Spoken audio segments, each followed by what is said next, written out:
Hey guys, wanted to go ahead and do a knife valuation and the Kaviso Keen Mini.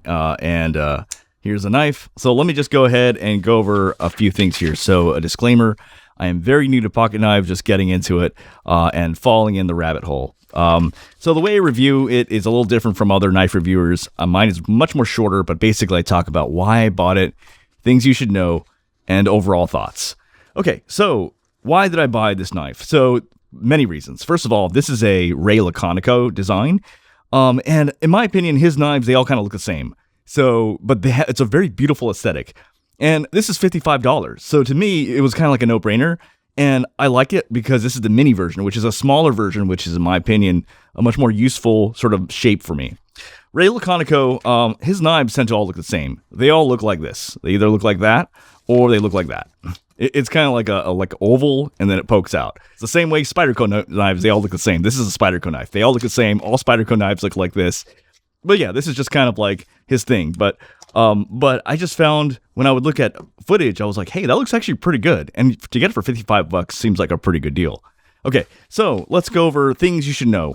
Okay, so there's a few things you should know. I'm going to go over it all right now. So number one, it's a Ray Laconico design. The steel is actually, 142 AC C8, 142 C8N. So I'm starting to actually geek out a bit and understand a bit about the steel. But the steel is actually, it's very good for like hard use, very good budget steel.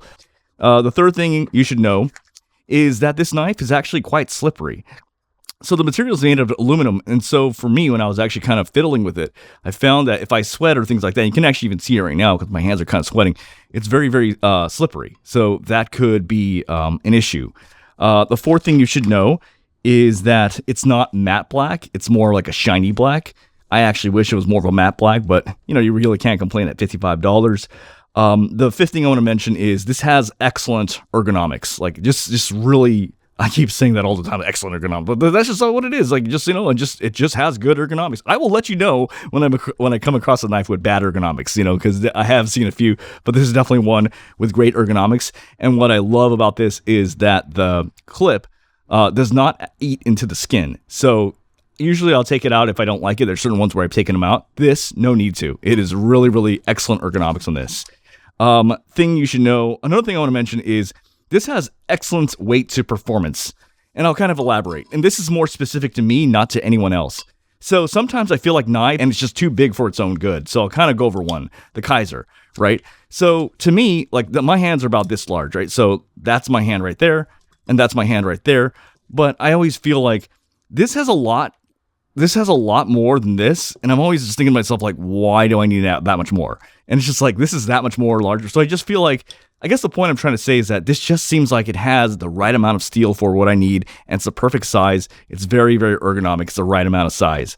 So let's go over some size comparisons. So this is how it compares to a Kaiser Brat, a CRK Pete. I actually like the CRK Pete. Carry Waypoint.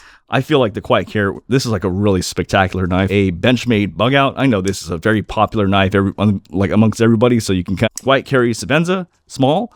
And then, I guess we'll stop there. Weight is about 2.9 ounces, so that's really, really good in terms of like weight.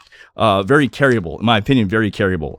Okay, another thing you should know is what I've noticed about this knife is that the lock is very forgiving. That could be a good thing or a bad thing.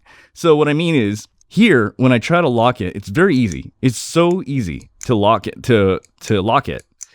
That could be a good thing or a bad thing. Now, let me compare and contrast that to something where I think is a little bit more difficult. So this is the Giant Mouse Tribeca. This is not an easy lock to you have to really push it in.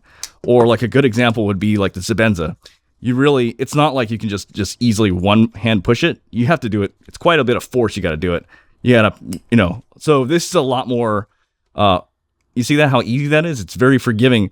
That can be viewed as a good thing or a bad thing depending on how you look at it, but very forgiving, which makes it easy, I think. Another thing you should know, so these are always often limited. I remember the last batch with these knives, once they're discontinued, they're discontinued. So just remember, with these types of knives, especially by the Kaviso line, these will go for a little bit and then you'll never see them again. In my opinion, it's a really good deal for $55. Another thing I should mention is, that's pretty much everything you should know about this knife.